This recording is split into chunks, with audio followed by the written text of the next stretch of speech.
Hello everyone and welcome back to my channel learners hub. तो अब guys आज हम लोग विलियम शेक्सपियर के द्वारा लिखी गई एक सोनेट सोनेट नंबर 102 को डिस्कस करने जा रहे हैं, जिससे कि my love is strengthened the more weak in seeming के नाम से भी जाना जाता है। और इसके अलावा ये पर्टिकुलर सोनेट विलियम शेक्सपियर के फेयर यूथ सोनेट सीरीज के कैटेगरी में फॉल करता है।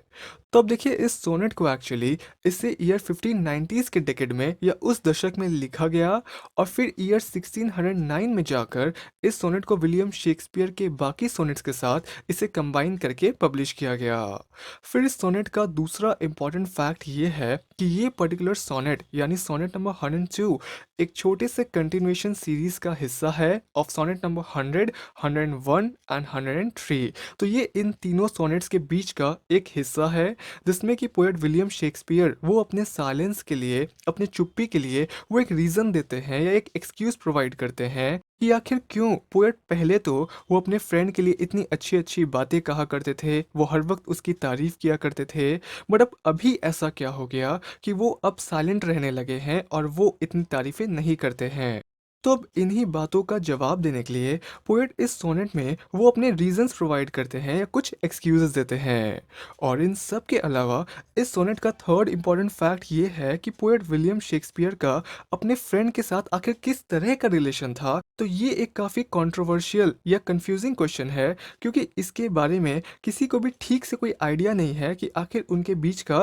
रिलेशन कैसा था। एंड अलॉन्ग विद दैट ये भी एक काफ़ी कंट्रोवर्शियल सवाल रहा है कि पोएट का आखिर वो रियल फ्रेंड कौन है जिसके बारे में उन्होंने इसमें मेंशन किया है, क्योंकि उनके वैसे कई सारे क्लोज फ्रेंड्स रह चुके हैं, बट फिर भी अर्ल ऑफ साउथहैम्पटन को सबसे ज़्यादा वोट्स दिए गए हैं कि वही आखिर उनके वो क्लोज फ्रेंड हैं जिसके बारे में इस सोनेट में मेंशन किया गया है। तो चलिए अब ये तो हमने डिस्कस कर लिया इस सोनेट से रिलेटेड कुछ बेसिक इन्फॉर्मेशन। तो अब बिना टाइम वेस्ट किए आज का जो हमारा सोनेट है सोनेट नंबर 102 इसे हम लोग शुरू करते हैं। तो इसके फर्स्ट स्टैंजा या इसके फर्स्ट क्वार्टर की शुरुआत कुछ इस तरह से होती है कि My love is strengthened, though more weak in seeming. I love not less, though less the show appears. That love is merchandise, whose rich esteeming the owner's tongue doth publish everywhere. तो इन lines में my love का मतलब है कि poet के मन में जो उनके फ्रेंड के लिए प्यार है, जो इज्जत है और जो अफेक्शन है वो। फिर दैट लव इज मर्चेंडाइज का मतलब है कि अगर कोई व्यक्ति हर वक्त अपने लव के बारे में ओपनली बोलता रहता है, उसकी पब्लिसिटी करता रहता है, तो ऐसे व्यक्ति का जो प्यार है, उसकी जो रियल वैल्यू है, तो वो धीरे धीरे करके गिर जाती है और वो फिर मार्केट में मिलने वाले किसी वस्तु की तरह या प्रोडक्ट की तरह बनकर रह जाती है। फिर रिच एस्टीमिंग का मतलब है रियल वैल्यू और रियल वर्थ ऑफ समथिंग, यानी किसी चीज़ की असली कीमत। और लास्टली डॉट का मतलब है टू डू समथिंग। तो अब गाइस इन पहले चार लाइंस में पोएट यहाँ पर ये कहते हैं कि उनका जो प्यार है या उनका जो फीलिंग्स है, तो वो दिखने में तो भले ही बहुत ही कमज़ोर सा और फीका सा नज़र आता है, बट असल में उनका जो प्यार है और उनका जो अफेक्शन है उनके फ्रेंड के लिए, तो वो बहुत ही ज़्यादा प्रबल या स्ट्रॉन्ग है। और भले ही वो अपने भीतर के प्यार को वो इतना ज़्यादा शो नहीं करते हो या उसके बारे में इतनी बातें ना करते हो, उसे दिखाते ना हो, बट इसका मतलब ये नहीं है कि वो अपने उस फ्रेंड से या वो अपने उस इंस्पिरेशन से कम प्यार करते हैं। बल्कि उनका तो यहाँ पर ये कहना है कि वो व्यक्ति जो हर जगह अपने प्यार की पब्लिसिटी करता रहता है, उसकी बखान करता रहता है कि मैं तो अपने लवर से इतना प्यार करता हूँ या मैं तो अपने प्रेमी से इतनी मोहब्बत करती हूँ, तो ऐसे व्यक्ति जो हर जगह अपने प्यार की पब्लिसिटी इस तरह से करते रहते हैं और वो खुद ही अपने मुंह से वो अपने प्यार की बखान करते रहते हैं, तो वैसे व्यक्ति का जो प्यार है और उनके प्यार की जो असली कीमत है, तो वो धीरे धीरे करके गिर जाती है। और उनका प्यार फिर धीरे धीरे करके वो सिर्फ मार्केट में पाए जाने वाले किसी कमोडिटी की तरह या वस्तु की तरह बनकर रह जाती है, जो कि सेल पर हो। इसीलिए पोएट अब पहले की तरह वो हर समय या हर जगह वो अपने प्यार को ब्रॉडकास्ट नहीं करते हैं या उसे पब्लिसाइज करते नहीं फिरते हैं, क्योंकि उनके ऐसा करने से उनके प्यार का जो रियल वर्थ है या उसकी जो असली कीमत है, तो वो गिर कर बहुत ही ज़्यादा चीप क्वालिटी का बन जाएगा। फिर इसके नेक्स्ट क्वार्टर में पोएट ये लिखते हैं, Our love was new and then, but in the spring, when I was wont to greet it with my lace, as Philomel in summer's front doth sing, and stops his pipe in growth of riper days.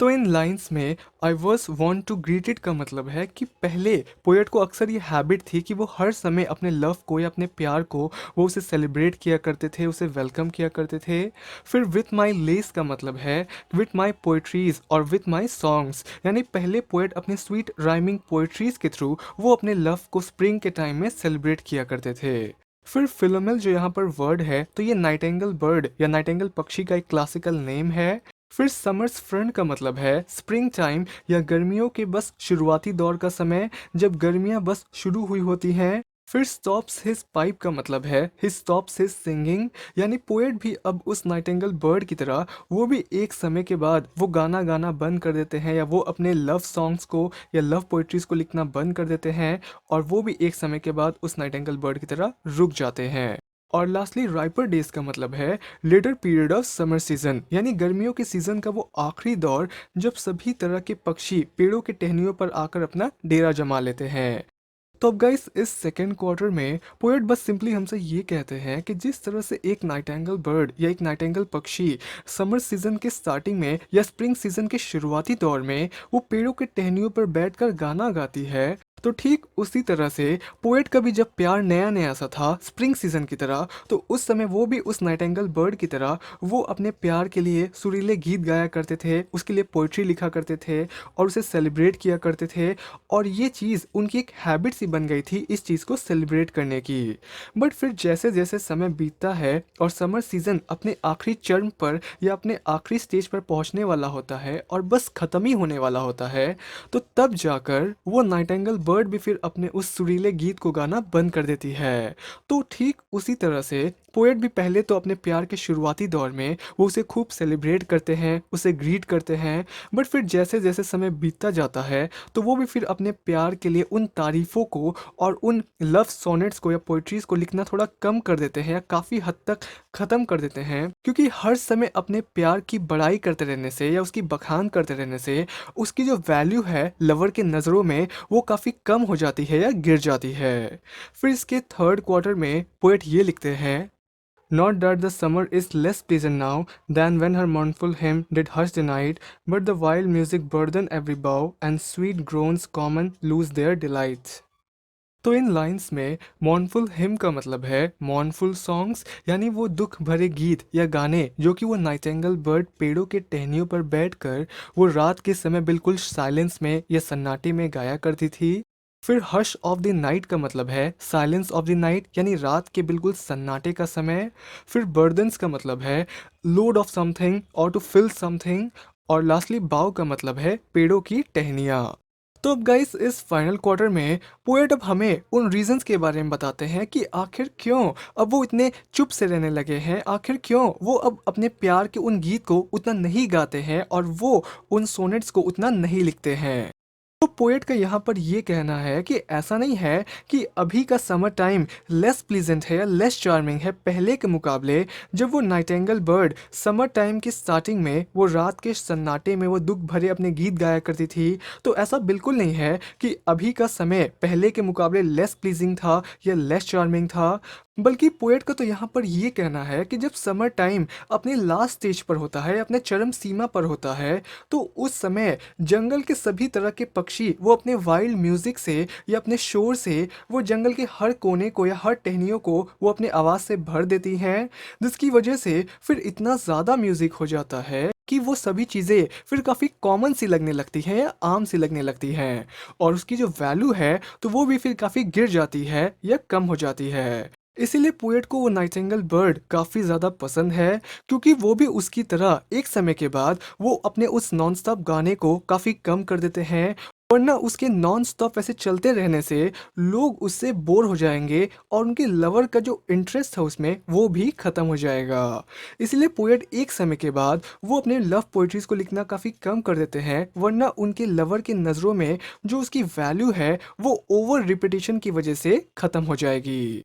तो इस तरह से sonnet खत्म होता है and I hope कि आपको video पसंद आया होगा। वीडियो पसंद आया तो प्लीज़ आप कमेंट करके ज़रूर बताएं, लाइक करें, शेयर करें इसे अपने दोस्तों के साथ and thank you for watching.